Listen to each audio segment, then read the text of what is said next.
Lors de mon voyage au Sri Lanka, j'avais noté de m'arrêter à Pinawala, dans la région de Kandy. Je voulais visiter l'orphelinat des éléphants. Et figurez-vous que je suis arrivée au meilleur moment, à l'heure du bain de ces messieurs-dames dans la rivière. Apparemment, ils avaient l'air de bien s'amuser.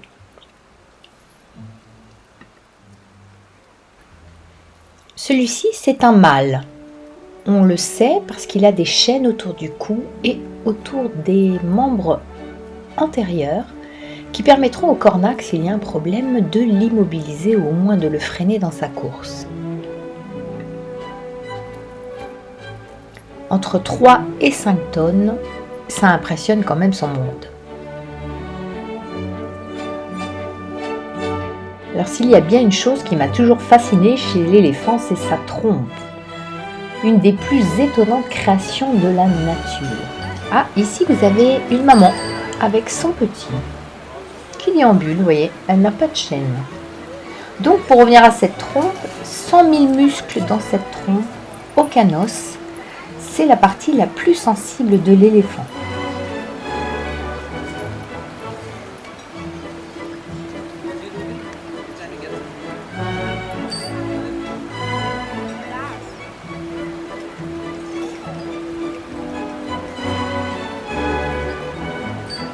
La trompe lui sert à beaucoup de choses, à boire, à sentir, à attraper la nourriture, à toucher, à communiquer, bref, elle lui est indispensable.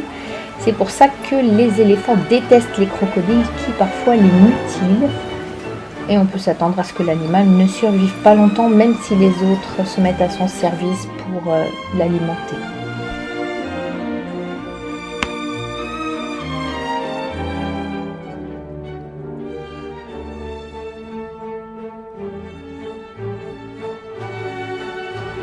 Alors pourquoi un bain à la rivière, me direz-vous? Eh bien, la peau des éléphants est relativement fragile malgré son épaisseur et nécessite d'être humidifiée au moins 2 fois par jour. Ici on voit un cornac en train de repousser l'éléphant dans l'eau.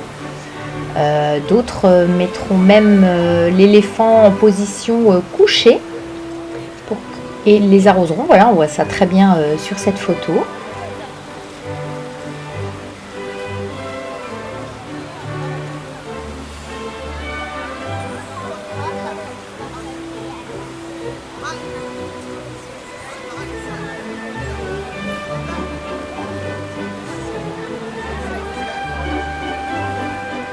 Et on voit également ici une autre utilisation de la trompe comme un périscope de sous-marin pour pouvoir respirer.